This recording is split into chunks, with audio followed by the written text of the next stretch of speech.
Hello, and welcome back to Dan's Card Corner. So, this is another somewhat unexpected episode, and this certainly, at the moment, doesn't look like a card pack at all. But I just today got in my copy of Teenage Mutant Ninja Turtles Splintered Fate for Switch, which is, of course, the deluxe edition. I haven't played this yet, but it sounds very cool. It's basically, I guess, a roguelike Ninja Turtles game, so that kind of piques my interest. So yeah, I'm interested in popping this in later and giving it a go.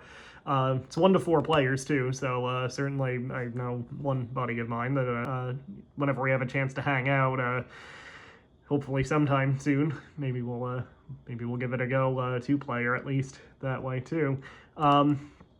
But yeah, I had a pre-order on this, just came in. It's the deluxe edition, and inside the box, because I guess it's the deluxe edition, there is a pack of 10 collectible game cards. So, yeah, why not open it up on the show?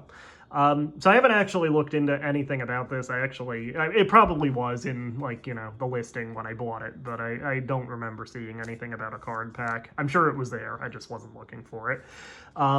But yeah, I don't know, exactly what these are. I'm assuming probably character cards, and I'm guessing that probably every pack of these is the same. I'm guessing they're not randomized or anything like that, and I'm guessing probably, since it's a pretty big pack, 10 cards, I'm guessing that's probably the whole set. I'll have to look into it. But if I'm wrong on that, I'll post some info here, I guess. But otherwise, I'm assuming that's what's going on. But let's check these out and see what they are. Now, I would like to actually keep the wrapper reasonably intact because I'd like to actually keep the cards in them and stick them back in the box to keep it all together. So I think I don't usually open this kind of pack with scissors, but I think this situation kind of calls for scissors. So we'll just kind of lop the top off there, and we are in. So here we go. So I actually have a card back. So right on top, April. Go-to for Shredder's Revenge, the last major. I think that was the last major Ninja Turtles game anyway.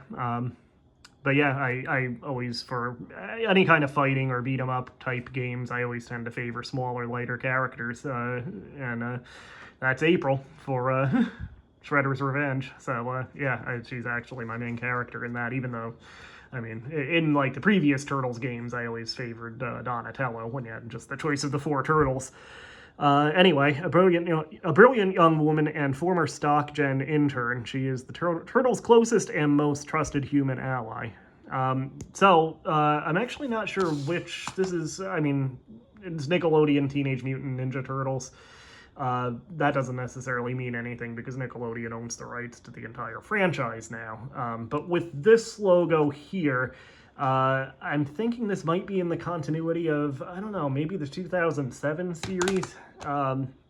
If she's a former StockJed intern, meaning she worked for Baxter Stockman and was not a reporter, that would suggest that she's not in. This isn't the April from the 87 series or Shredder's Revenge, for that matter.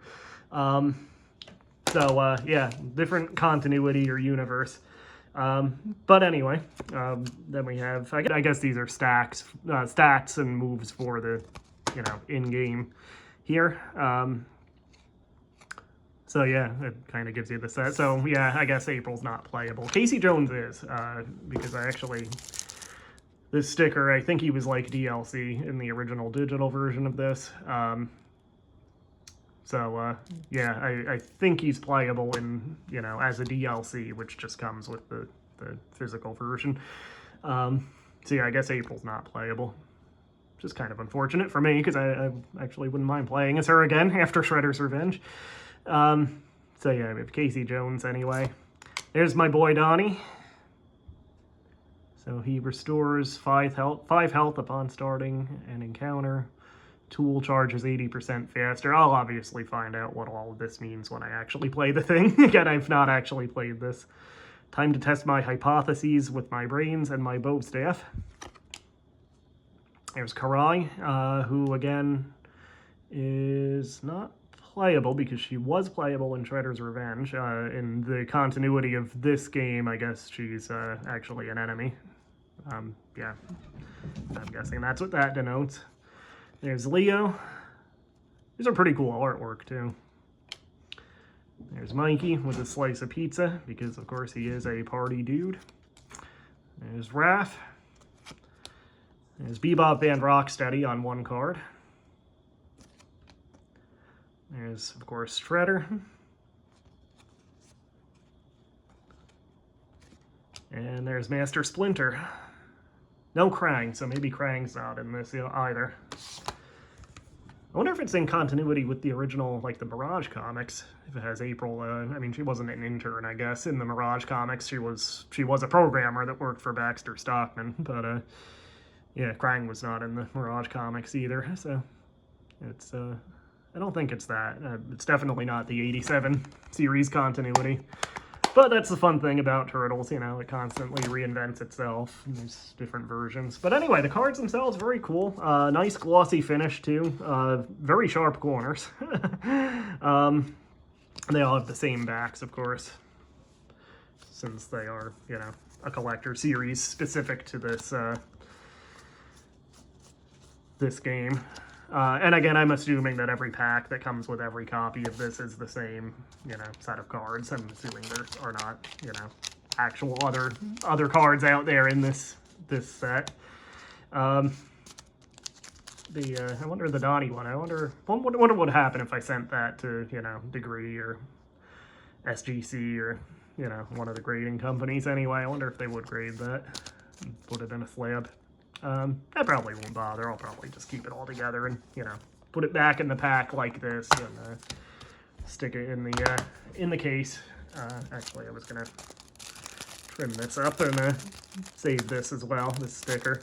Yeah, the premium sticker just to advertise a feature of the game. I'm trying to think. I know I've seen that on other games before. The only one that specifically comes to mind though was WCW Nitro on PlayStation 1. When that came out new, some copies had it and some didn't. I'm not sure if it was just the first print run had it and then they stopped doing it, or if, you know, they randomized it in some way.